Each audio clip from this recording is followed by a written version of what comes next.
Вы говорили вот о отсутствие ностальгии по империи Pour revenir à ce que vous avez dit sur l'absence de nostalgie de l'empire perse en Iran, dans la société iranienne,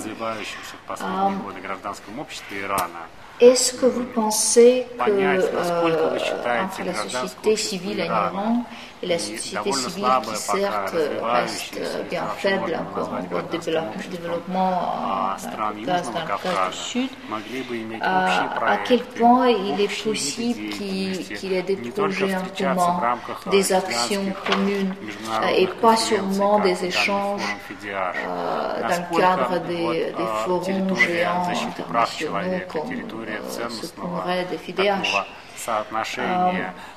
Est-ce que vous croyez que sur la base de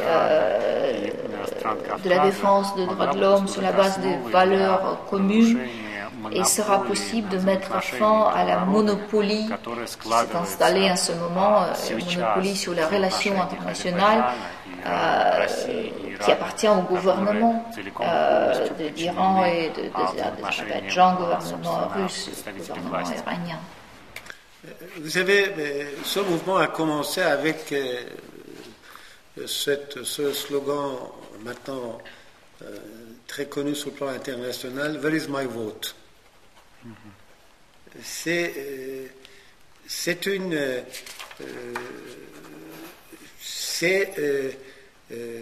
un signe d'une émancipation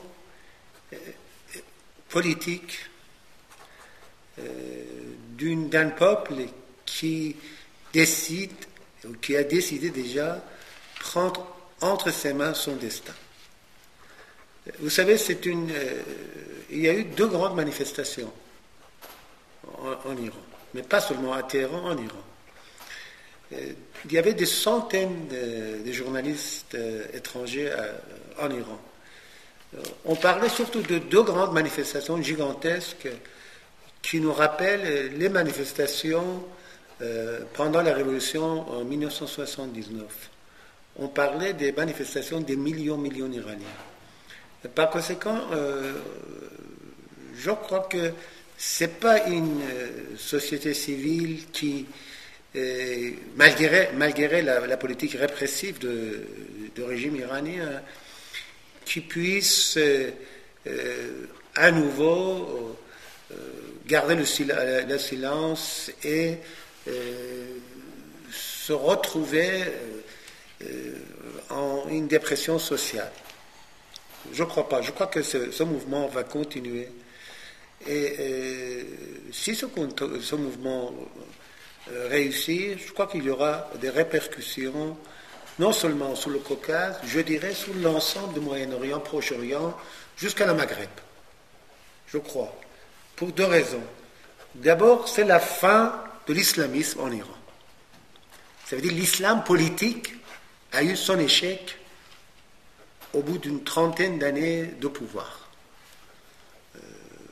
C'est une révolution qui a légitimé l'arrivée de ce mouvement islamique en Iran, avec le leadership d'Ayatollah Khomeini. Mais bon, il y a plusieurs raisons historiques pourquoi en fait ce mouvement a réussi.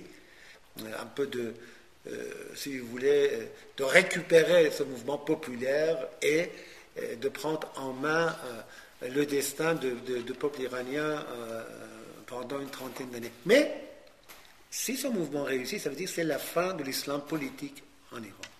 Et vous savez bien que dans les pays du Caucase, au Proche-Orient, au Moyen-Orient, même en Afrique du Nord, au Maghreb, Algérie, Maroc, Tunisie, les territoires occupés palestiniens, à Gaza, en Égypte,